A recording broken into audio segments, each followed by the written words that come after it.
Welcome to the press conference for the bipartisan U.S. congressional delegation led by Congresswoman Lisa McClain, Secretary of the House Republican Conference.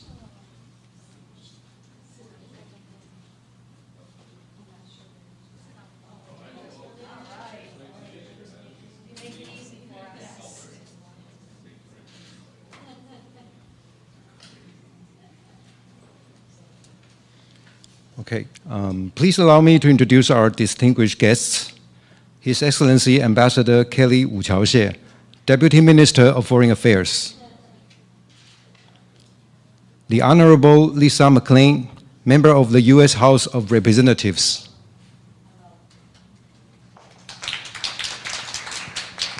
The Honorable Dan Kildee, Member of the U.S. House of Representatives. The Honorable Mark Alford, Member of the U.S. House of Representatives. And Mrs. Liang Yu Wang, Director General of the Department of North American Affairs. Okay. Without further ado, I would like to ask Deputy Minister Xie to address the audience, please.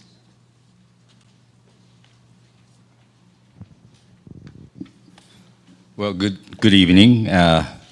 It's really an absolute delight for me to be here with this very distinguished delegation from the U.S. Congress, and certainly these important three members of the U.S. Congress have just arrived at Taiwan earlier this morning, and I certainly hope that you might have been impressed by the resilience of our people towards earthquakes.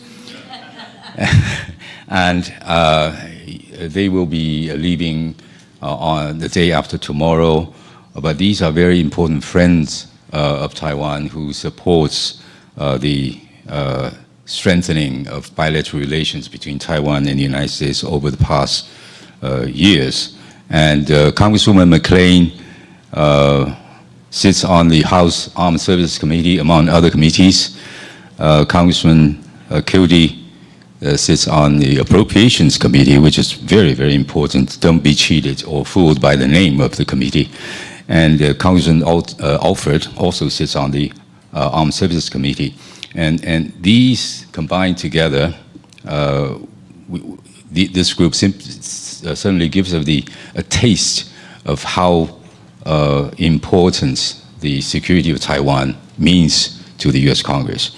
By the way, they are all also members of the famous and influential U.S. Congressional Taiwan Caucus. And all in all, in terms of their visit here, in terms of timing, I would say it couldn't be more perfect. We just had our general elections. We have a new parliament, new legislative yuan. And also our new government is in the shaping. And also this year marks the 45th anniversary of Taiwan Relations Act.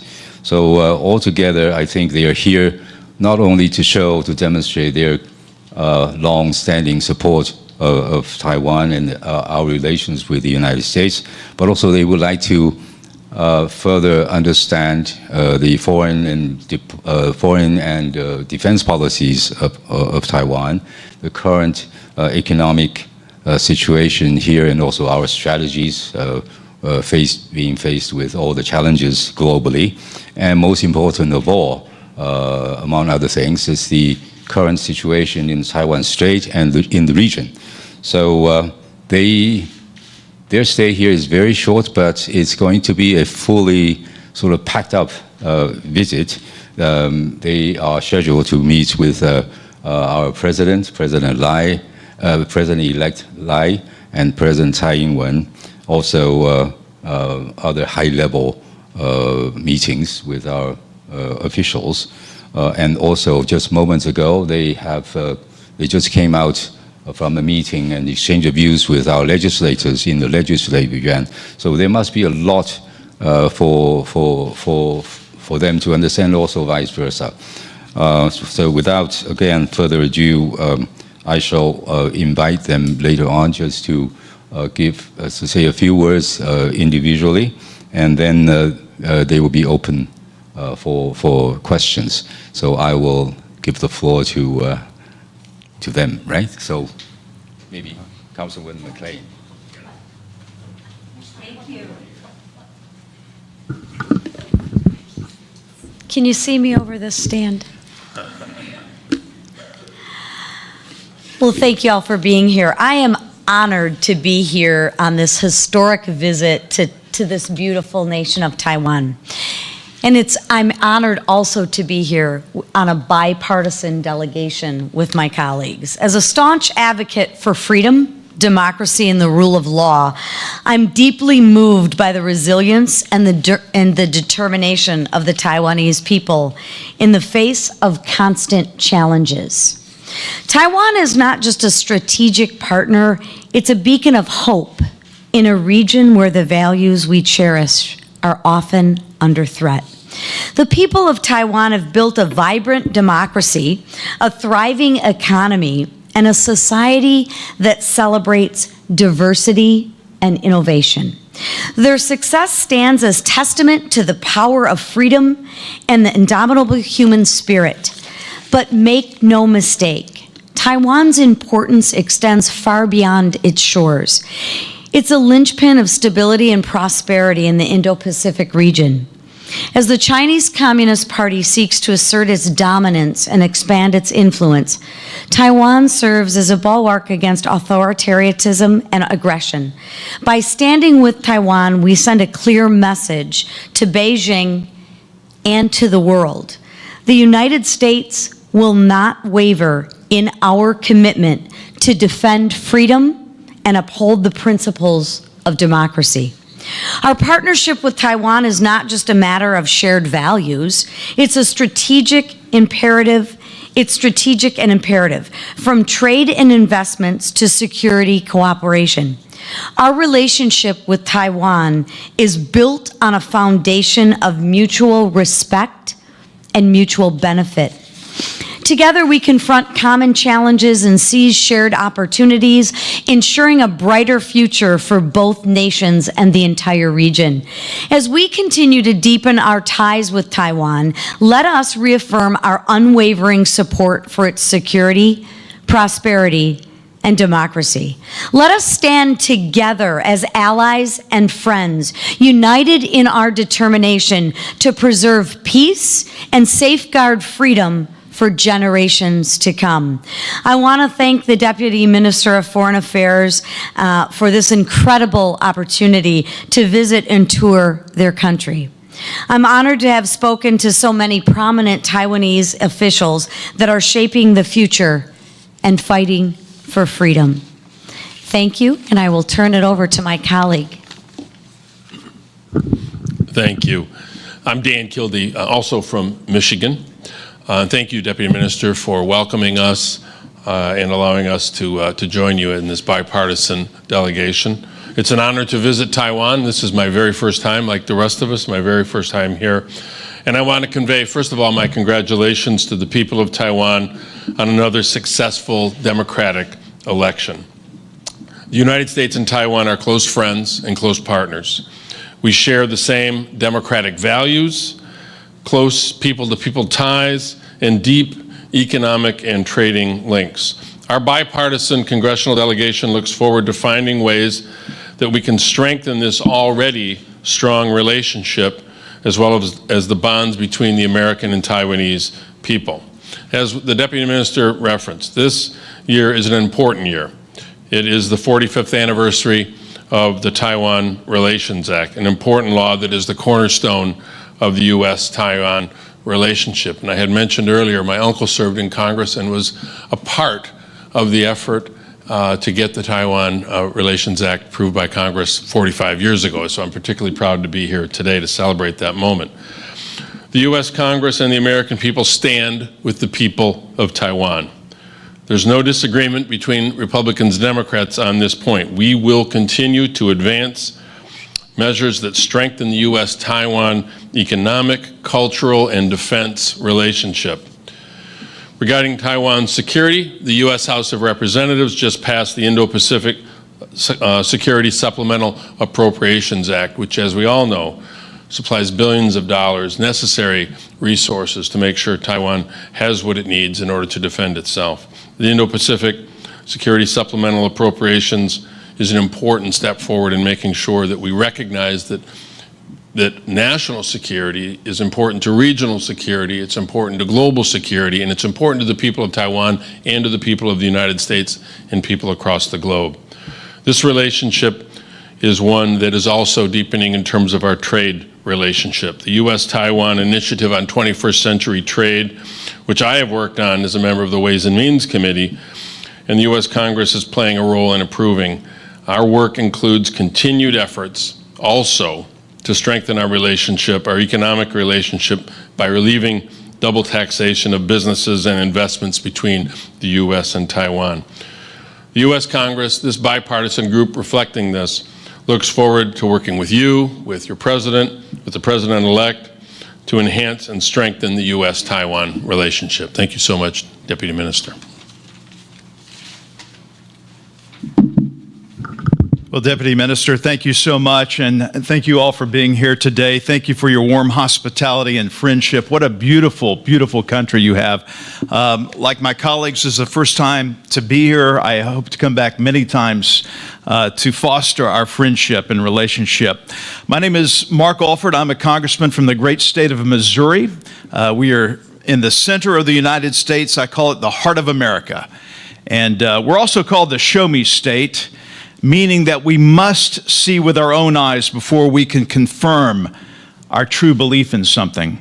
And so this week, we are here in Taiwan to see with our own eyes and to confirm our strong and lasting belief in the resilience of the people of Taiwan, the determination of its citizens of a free and democratic Republic of China, and to promote the lasting resolve to maintain the key provisions of the Taiwan Relations Act between our two governments. With Congress's recent supplemental package for Taiwan of some $8.1 billion, the U.S. continues to make available the defense articles and services for Taiwan to help you maintain your self-defense capabilities. Let me assure you that we in the U.S. are also working to maintain our capacity to resist any resort to force or other forms of coercion that would jeopardize your security, both socially and economically. The U.S.-Taiwan Trade Initiative, the National Defense Authorization Act for fiscal year 2024, and this recent Taiwan supplemental package provide many provisions for our security cooperation with you and our belief in President Ronald Reagan's policy of peace through strength. We're also here, as others have mentioned, commemorating the 45th anniversary of the TRA. And while the Taiwan Relations Act with the United States has given birth to what some call strategic ambiguity, let no one doubt our support for the Republic of China, Taiwan, for your people and our bright future together. We, together, must be ready to stand united against the forces of aggression and together promote the ideals of freedom and democracy in the Indo-Pacific. And thank you. We will now take a few questions. Thank you, representatives, for your inspiring and encouraging remarks. Dear friends from the media, because the delegation has a busy schedule, so our guests will only be able to take 3 to 4 questions. So if you have a question, please raise your hand and tell us your name and the organization you work with. I don't know how you want to moderate it. Okay. Julie, please.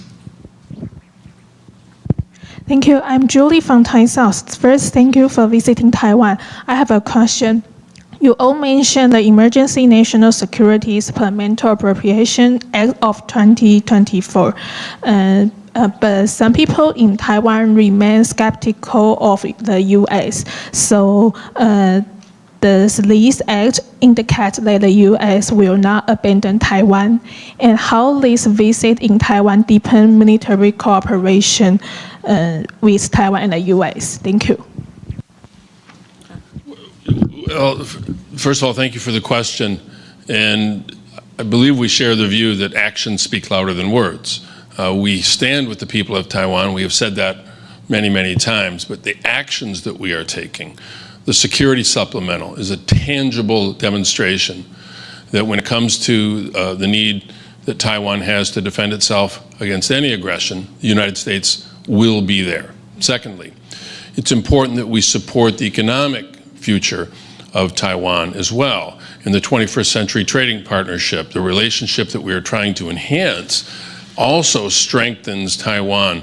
There's a connection between the economic strength of Taiwan and the national security strength of Taiwan, and we're acting on both fronts.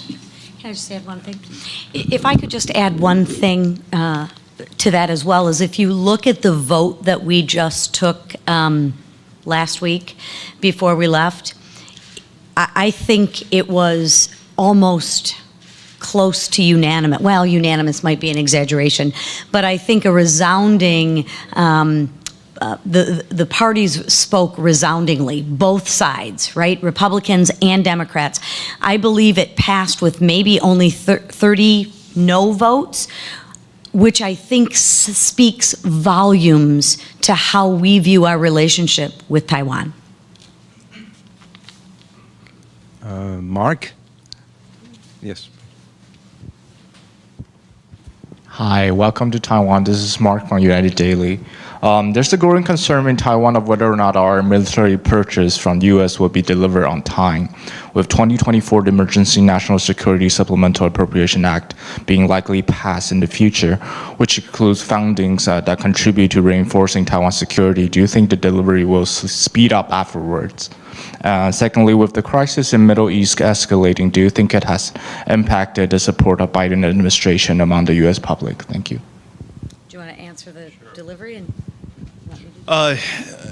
Ms. McClain and I both sit on the Armed Services Committee, and I think we're both a little disturbed about the slow roll of the armaments to Taiwan. I think it would show our commitment in a stronger fashion had those come out sooner and on a more regular basis. I think we are committed to putting pressure on the powers that be in whatever form that might take to ensure that Taiwan gets the armaments and aid that we have authorized and appropriated through Congress. And what was the second part of your question?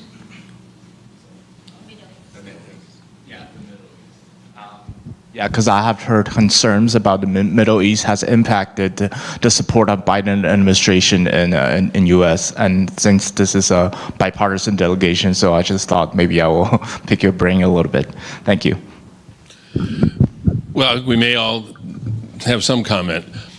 I've spoken to President Biden at length about the situation in the Middle East, and I think we all have our own particular approach. The one element of this that I think it's important is that when it comes to issues of regional security or national security, political considerations have to be set aside. There's just too much at stake. Now, I've also expressed my agreement and sometimes disagreement with the president on these various subjects, but the one thing that I have always insisted on and held to is that the temporary short-term political implications of any of these choices can't really be a principal consideration when determining U.S. policy or policy between nations. And so that's been my advice to the president. There may be a political implication, but that can't be front of mind. Yeah. Any question? Kelvin, please. Hi, Kelvin Chen from Taiwan News. My question is actually for Representatives McClain and Kildee. Has there been a stronger push for Taiwan-Michigan semiconductor cooperation since the Michigan Trade Office in Taiwan opened last month? Thank you. Absolutely. Michigan, for those of you who don't know, is the auto capital of the world. 43% of all vehicles are made in Michigan. We welcome Taiwan, we welcome your partnership, your friendship. We're heavily manufacturing in especially my district. So this is a very important, critical piece economically for us as well. So we're grateful for the relationship and the partnership. I just echo that. I come from Flint, Michigan. It's the birthplace of General Motors. We are heavily dependent on supply chains that either come from our own domestic production or from the productive capabilities of our friends. And obviously that includes Taiwan. So yes, absolutely.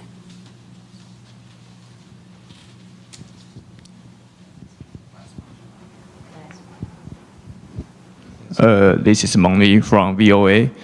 Secretary of State Anthony Blinken will arrive China tomorrow. So what achievements do you expect from his trip? Let me take a stab at this. My hope would be that he talks about the importance of peace. China is not our friend economically, educationally, and militarily. We need to make sure that we stand strong as a leader, not only for us, but for the free world and for democracy. And my hope is that he talks about the power of democracy and the power of peace, because stronger together, the more we have peace, the more we can grow economically. And I believe in a saying, it is our economic systems that give us our social programs. So economics is important, but you have to do that with peace. Well said. Look, it's my hope that, and my expectation that Secretary Blinken will be very candid. When it comes to peace and security, I'm concerned with the PRC's provocative actions in the Taiwan Strait, as well as the South and East China Seas. The PRC must abide by the rule of law and allow freedom of navigation. When it comes to economic policy, we're concerned about unfair trade and non-market economic practices that hurt U.S. and global companies. This includes IP theft, evading global trade rules, flooding the global market with below market cost goods, including electric vehicles. And then finally, when it comes to human rights, the U.S. needs to press, and the international community needs to press concerning violations in Xinjiang, in Tibet, in Hong Kong. Those are important messages that have to be heard, and the U.S. is in a position to deliver those messages. Thank you.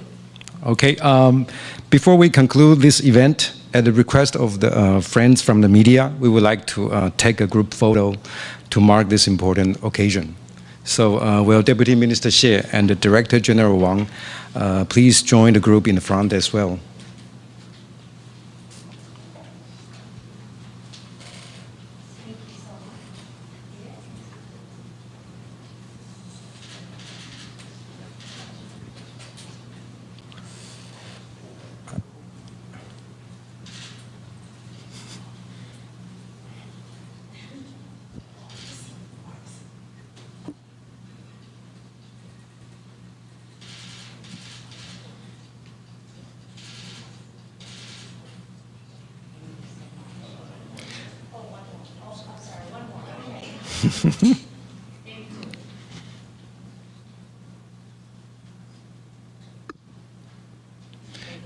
Yeah, once again, we want to extend appreciation to the bipartisan U.S. congressional delegation for traveling from far away to be here with us today. I would also like to thank our friends from the media for attending this event. I wish you all a pleasant evening. Thank you.